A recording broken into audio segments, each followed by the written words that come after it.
আসন্ন যে ডাকসু নির্বাচন আগামী 9 সেপ্টেম্বর, সেই নির্বাচনের আগে, নির্বাচনের তফসিল ঘোষণার আগে আমরা নির্বাচন কমিশনের সাথে যে আমাদের যে আলোচনা অনুষ্ঠিত হয়েছিল, সেই আলোচনায় আমরা নির্বাচন কমিশনকে জানিয়েছিলাম যে আসন্ন ডাকসু নির্বাচনকে সুষ্ঠু, উৎসবমুখর, অংশগ্রহণমূলক করার জন্য এই ঢাকা বিশ্ববিদ্যালয়ের নামে যে গ্রুপগুলো আছে সেখানে যেভাবে বিভিন্ন রাজনৈতিক ব্যক্তিদেরকে নিয়ে যেভাবে সাইবার বুলিং করা হয় এবং ভিন্ন মতকে যেভাবে নোংরা আক্রমণের মাধ্যমে দমন করার চেষ্টা করা হয়, এটি কোনোভাবেই একটি লেভেল প্লেইং ফিল্ড নির্বাচনের জন্য তৈরি করতে পারে না এবং এটি বাধাগ্রস্ত করবে। আমরা দেখে আসছি যে নির্বাচন শুরু হওয়ার পরেও বর্তমান নির্বাচন কমিশনকে ঢাকা বিশ্ববিদ্যালয়ের সকল ছাত্র সংগঠনের পক্ষ থেকে এবং বিভিন্ন প্রার্থীদের পক্ষ থেকে বলার পরেও তারা কোনো কার্যকর পদক্ষেপ এখন পর্যন্ত গ্রহণ করতে পারেনি। আমরা মনে করি যে আগামী নির্বাচনের যে 3 দিন সময় আছে, এই মুহূর্তে এই গ্রুপগুলো নিষ্ক্রিয় করা খুবই প্রয়োজন। সেই বিষয়গুলো নিয়ে আমরা বিশ্ববিদ্যালয়ের যে নির্বাচন কমিশন ডাকসু নির্বাচনে তাদের কাছে এসেছিলাম। আমরা এর আগেও একাধিকবার তাদের কাছে আমরা অভিযোগ জানিয়ে এসেছিলাম যে আপনারা এই গ্রুপগুলোকে নির্বাচনের সময় পর্যন্ত অন্তত নিষ্ক্রিয় রাখার ব্যবস্থা গ্রহণ করেন, কেননা তারা এই গ্রুপগুলোর যারা মডারেটর তাদের সাথে অফিসিয়ালি মিটিং করেছে, যেহেতু তারা আমাদের বিশ্ববিদ্যালয়ের ভাই অথবা বোন। তো আমরা চাই যে একটি লেভেল প্লেইং ফিল্ড এবং সকলের জন্য একটি উপযুক্ত অংশগ্রহণমূলক পরিবেশের জন্য এই গ্রুপগুলো এখন নিষ্ক্রিয় রাখা প্রয়োজন, যাতে কেউ এই গ্রুপগুলোর মাধ্যমে কোনো মিথ্যা প্রোপাগান্ডা না ছড়াতে পারে এবং ঘৃণার যে বিষ বাষ্প ছড়ানোর চেষ্টা হয় সেটি যাতে কোনো প্রার্থী কিংবা কোনো সংগঠনের বিরুদ্ধে ছড়ানো না হয়। সেই বিষয়গুলো নিয়ে আমাদের আজকে অভিযোগ করতে আমরা তাদের কাছে আপডেট জানতে এসেছিলাম। আমরা 3 দিন আগেও তাদের কাছে এসেছিলাম। আমাদের মাঝে উপস্থিত আছেন আমাদের বাংলাদেশ জাতীয়তাবাদী ছাত্রদল ঢাকা বিশ্ববিদ্যালয়ের সংগ্রামী সভাপতি গণেশচন্দ্র রায় সাহস এবং আমাদের বাংলাদেশ জাতীয়তাবাদী ছাত্রদল সমর্থিত প্যানেলের এজিএস পদপ্রার্থী তানভীর আল হাদি মায়ের। প্রিয় সাংবাদিক ভাই বোনেরা, আপনাদের সবাইকে ধন্যবাদ। আপনারা এই অসময়ে আমাদের জন্য অপেক্ষা করেছেন।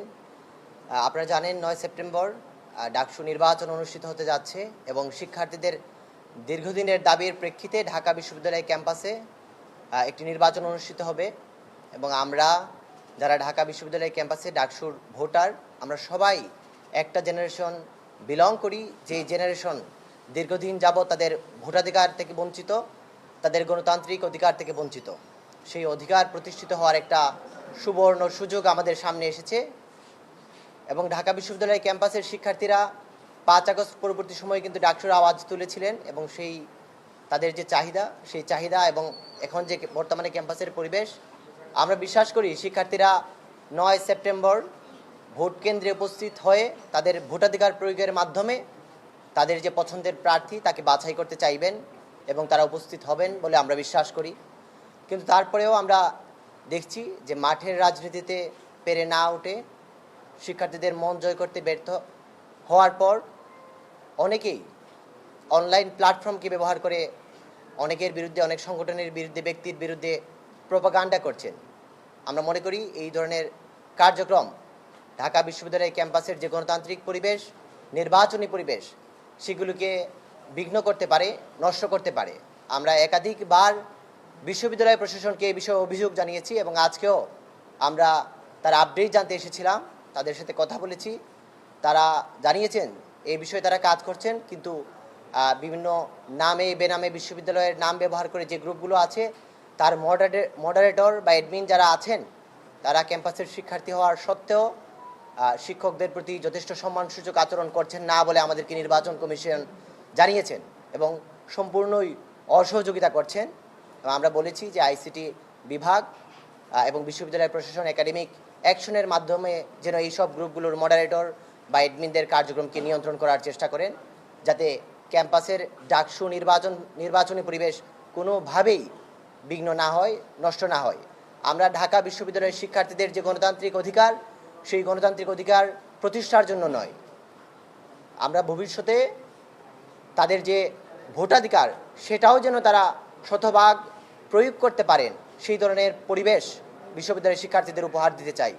এবং আসন্ন 9 তারিখ ডাকসু নির্বাচনে কোনো ধরনের সমস্যা ছাড়াই, অনলাইন অফলাইন যে কোনো ধরনের সমস্যা ছাড়াই যেন ডাকসু নির্বাচন বাস্তবায়িত হতে পারে, সেই জন্য আমরা আমাদের সর্বোচ্চটুকু দিয়ে ক্যাম্পাসে থাকব, শিক্ষার্থীদের পাশে থাকব, প্রশাসনের পাশে থাকব। আমরা শিক্ষার্থীদের আহ্বান জানাই, আপনারা 9 সেপ্টেম্বর ক্যাম্পাসে আসবেন, আপনাদের ভোটাধিকার প্রয়োগ করবেন এবং কোনো ধরনের সমস্যা ছাড়াই আপনারা আপনাদের ভোটাধিকার প্রয়োগ করতে পারবেন বলে আমরা বিশ্বাস করি। ধন্যবাদ সবাইকে।